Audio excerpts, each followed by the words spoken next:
Syederalon di Tugu Simpang 5 Takengon gemuruh seruan Safe Andika menggema.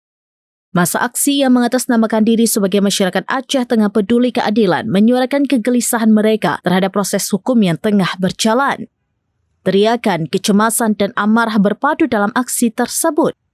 Koordinator aksi, Dedi Ruslan, menyampaikan keresahan yang lebih tajam dari spanduk-spanduk yang dibentangkan.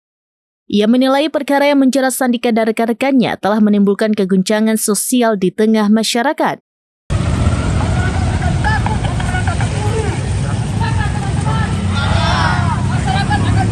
Ironi hukum menurut massa terasa nyata.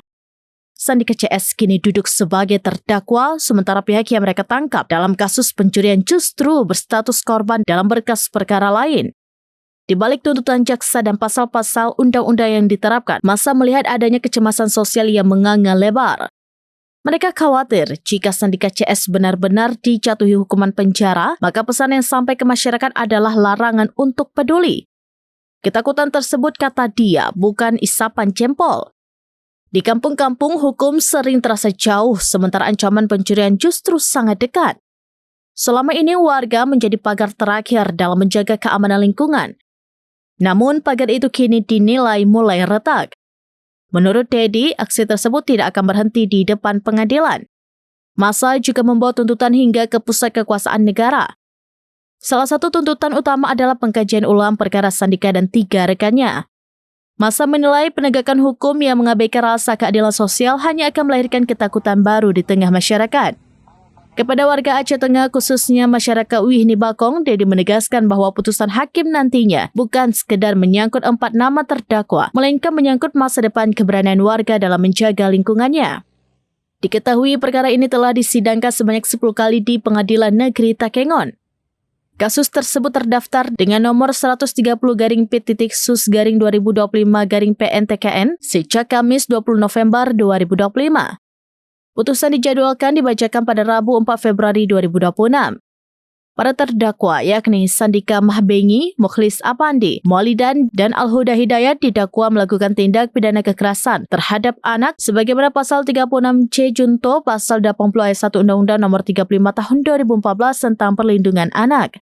Jaksa penuntut umum menuntut pidana 1 tahun 6 bulan penjara. Fakta persidangan mencatat korban berinisial FR 17 tahun mengalami pemukulan berulang dan sempat diikat. Hasil visum memperkuat dugaan adanya kekerasan akibat benda tumpul.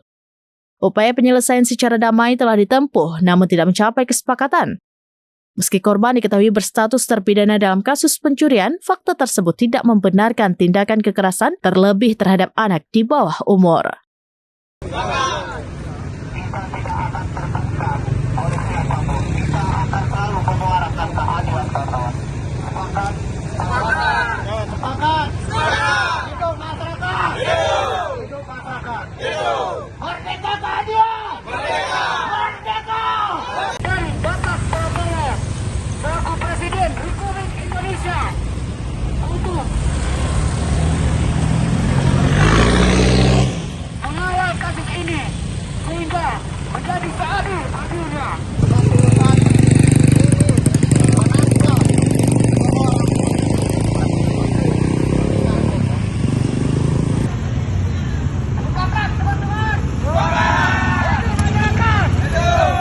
Download Tribun X sekarang, menghadirkan lokal menjadi Indonesia.